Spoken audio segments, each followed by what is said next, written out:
बात करते हैं हम, आजादी के साथ साथ, लेकिन आजादी के थोड़ा बहुत गहराई में आप सोचे, आजादी के साथ साथ पिछले 20-21 साल से भुगतना होगा लूट का माल। एक ऐसे माहौल में जहां पे आगे बढ़ो, लगता है कि आगे बढ़ो। राजनीति की चेतना सो चुकी है, एक ऐसे माहौल में जहां पे लगता है कि राज्य सत्ता के गलियारों पे दुश्मन का कब्जा हो चुका है, एक ऐसे माहौल में जहां पे आज हम बात कर रहे हैं कि करप्शन इस हद तक घुस चुका है कि वो हमारी मांस हड्डियों का हिस्सा, हमारा अंग बनने जा रहा है। ऐसे माहौल में आपने पिछले 20-21 साल से अपने संघर्ष को जीवित रखा। एक ऐसे माहौल में आपने अपने हकों की बात की। एक ऐसे माहौल में आपने कश्मीर का स्मरण किया, एक देवी के रूप में, पार्वती के रूप में।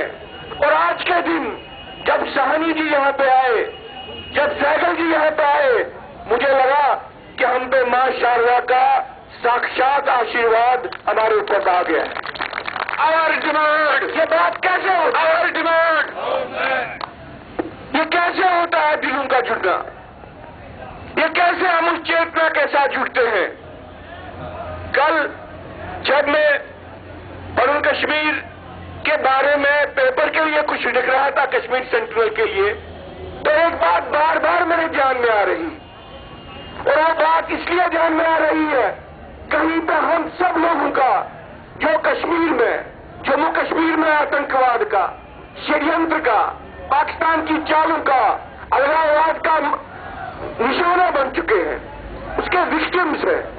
हम सब के लिए ये बात बहुत जरूरी है कि ये लड़ाई सिर्फ कश्मीर के खित्ते की लड़ाई नहीं, ये बात ध्यान में रख लेना।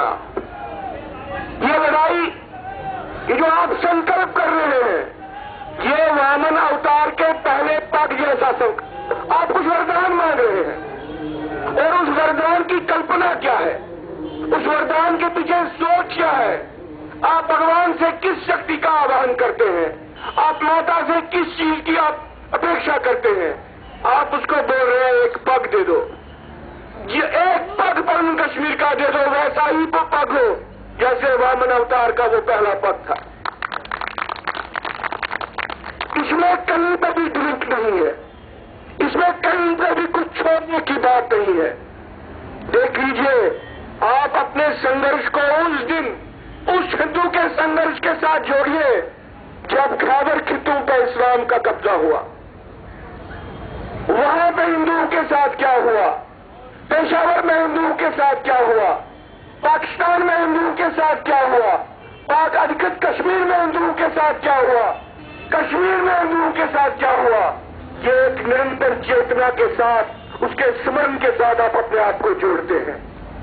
ये बात समझ लीजिए, जब आप कुछ मांग रहे हैं, आप उसी दृष्टिकोण से मांग रहे हैं जिस दृष्टिकोण से वो एक पग मांगा था।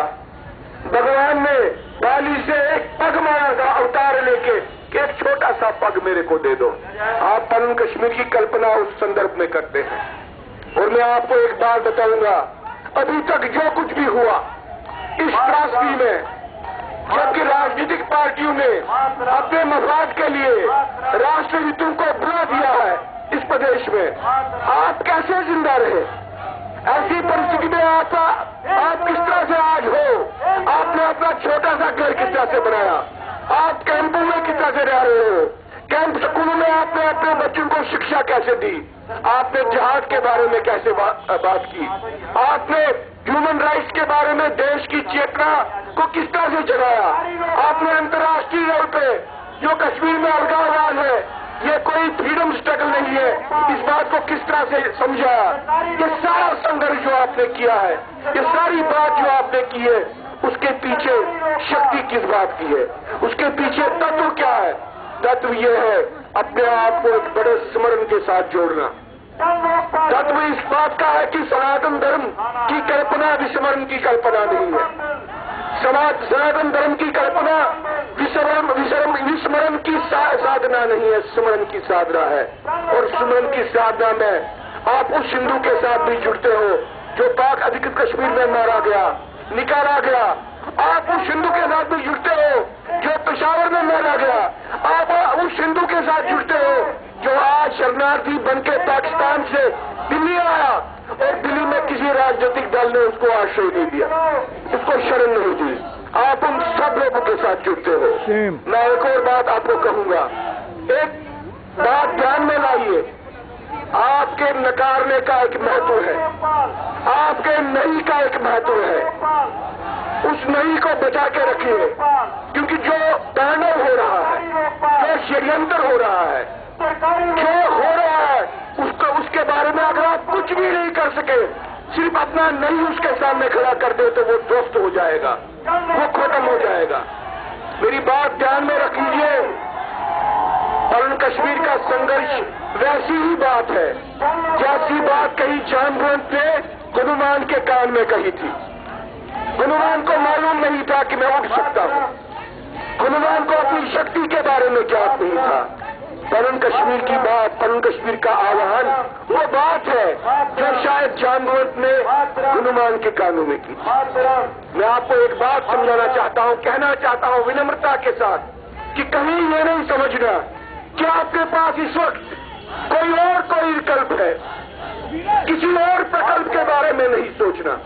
आपके पास सिर्फ एक ही प्रकल्प है, आपके पास सिर्फ एक ही संकल्प है, आपके पास सिर्फ एक ही विकल्प है, वो जम्मू कश्मीर का विकल्प है और कोई नहीं है। इसके बारे में रस्सी पर भी संदेह नहीं कर। और डिमांड आपको कहना चाहता हूं, और डिमांड